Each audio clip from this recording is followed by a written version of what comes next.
My wife declared, "My ex is coming to my birthday. Be cool, or it's over."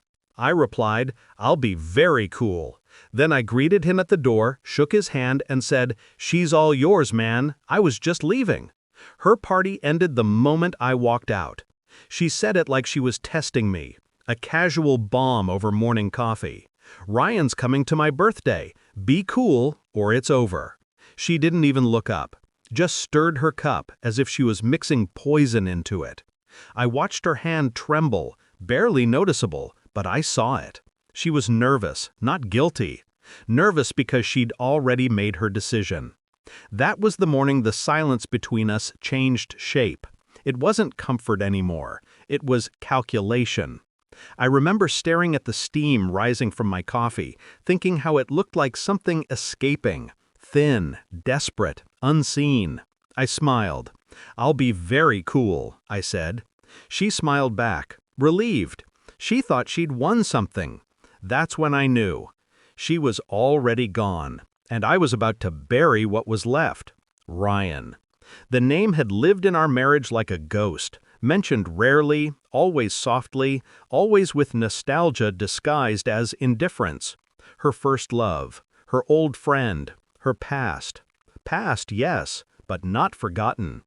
I'd seen it before in her eyes, when his name came up in conversations, in messages she said were from an old classmate, in the slight lift of her voice whenever she spoke of him, even indirectly. People don't forget the ones who make them feel alive once. They just learn to hide it. So I let her hide, for years.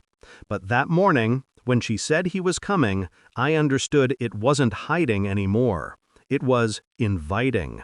The party became something else in my mind. Not a celebration, a stage. And I wasn't the husband anymore. I was the audience, watching the final act of a performance she didn't know I'd already decoded. Still, I didn't confront her. That's what she expected. Emotion, rage, pleading. I gave her silence, because silence unnerves the guilty more than anger ever will. That night, I went through her phone while she showered. Not messages, those are easy to delete, but photos, the hidden folder, audio recordings, voice notes. And there it was, a voice, his, saying her name like it was still his right. Her laugh, soft, private, the kind she never gave me anymore. It wasn't proof, not yet, but it was enough to start the hunt. The next few days were quiet, too quiet. She talked about cake flavors, decorations, invitations. I nodded, smiled, agreed. Every yes I said was another step closer to goodbye. During the day, I gathered evidence, patterns, truth. I checked phone backups, deleted chats retrieved, photos restored, bank statements matched to places she said she'd never been. Ryan's city, Ryan's favorite cafe, Ryan's initials on a receipt she didn't know existed. She was careful, I'll give her that, but not careful enough for a man who stopped trusting quietly months ago. I began cataloging her lies like a scientist recording symptoms of decay. Every message, every glance, every pause after I asked a simple question, it was all data.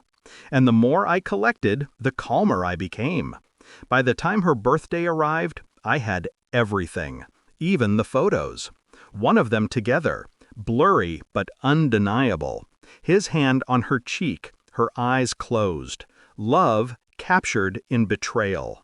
That morning, she kissed me, lightly, like duty. "Be nice tonight," she whispered. I smiled. Always. She left to get ready at her friend's place. She said she wanted to look perfect. Perfect for him, I thought. And for once, I agreed. Let her have her perfect night, because it would be her last one with me. The guests arrived one by one. Laughter, music, glasses clinking. I played the role flawlessly, the devoted husband, the calm man in the storm. Then the doorbell rang. I didn't need to ask who it was.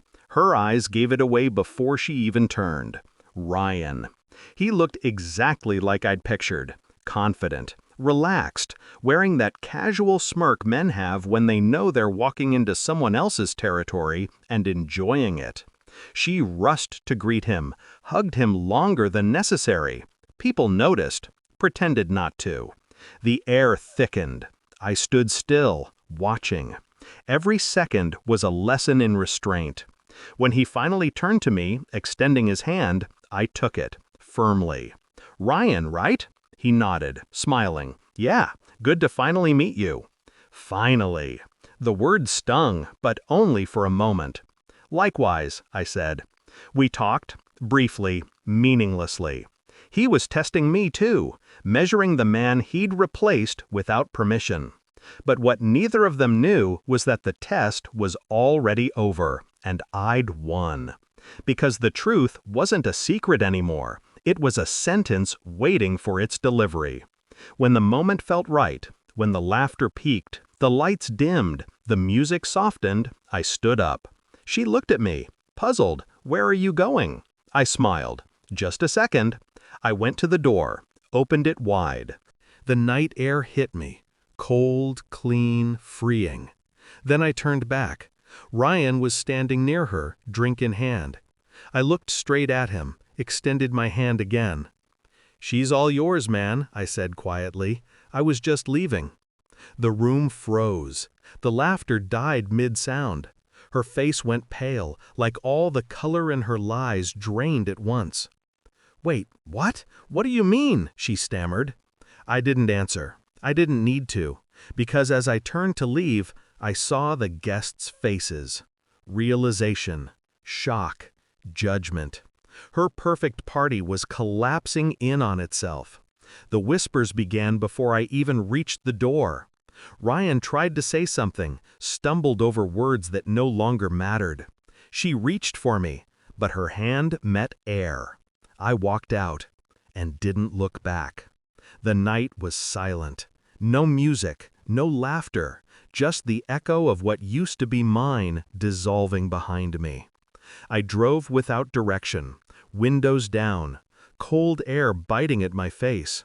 Freedom doesn't always feel good at first. Sometimes it burns.